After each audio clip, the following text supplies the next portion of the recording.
হবে। আমি যখন এটা শুরু করছি তখন এটা বিক্রি করতে আমি একটু হিমশিম খেয়ে গেছি। আচ্ছা। কারণ এটা তো আগে আমি যে একটা জিনিস তৈরি করছি এটা তো আগে আমাদের গ্রামের কৃষক বা অন্য এলাকার কৃষক তাদেরকে আগে বুঝাইতে হবে যে আমি এই জিনিসটা উৎপাদন করছি, আপনারা ফসলে ব্যবহার করে দেখেন ভালো হয় কিনা। লাভ পান কিনা। যদি পান তাহলে পরবর্তীতে আমার কাছ থেকে এটা নিতে পারবেন।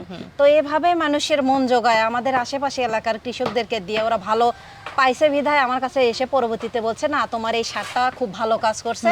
আমরা এটাও বুঝাইছি যে দেখেন আপনারা জমিতে রাসায়নিক সার ব্যবহার করার ফলে জমির কিন্তু উর্বরতা শক্তি নষ্ট হয়ে কমে যাচ্ছে। যাচ্ছে। আপনারা জৈব সারের প্রতি যদি মনোযোগী হন তাহলে দেখবেন রাসায়নিক সারের পরিমাণটাও অনেক কমে যাচ্ছে, আপনার ফসলের উর্বরতা বৃদ্ধি পাচ্ছে। এটা বুঝাইয়া তারা এবং এলাকার আশেপাশে আরো কৃষক আস্তে আস্তে এটা নিয়ে যায় অনেক উপকৃত হয়েছে। আচ্ছা আপা, এইখান থেকে আপনার জার্মপ্লাজমের যে চারাগুলো আছে সেখানে যে সারের প্রয়োজন হয় সবটা তো এখান থেকেই আপনারা নিয়ে যান? জি, এখান থেকেই হয়। আমরা প্রথমে আসলে নার্সারির চিন্তাটা করছি যেহেতু আমরা চারা উৎপাদন করব, তো এই ক্ষেত্রে বাইরে থেকে আমাদের জৈব সার কিনতে হবে। তো বাইরে থেকে না কিনে আমরা তো নিজেরাই উৎপাদন করতেছি, এখান থেকেই আমরা সেই চাহিদাটা পূরণ করতে পারতেছি, প্লাস আশেপাশে এলাকারও কৃষকদের চাহিদা পূরণ করতে পারতেছি। বুঝতে পেরেছি।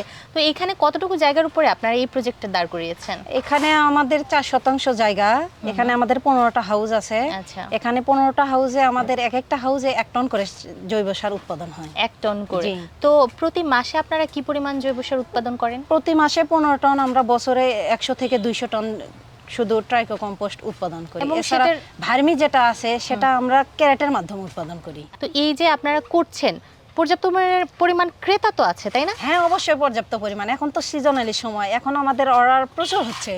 1 টন 2 টন 3 টন প্রত্যেক দিন এভাবে অর্ডার হচ্ছে।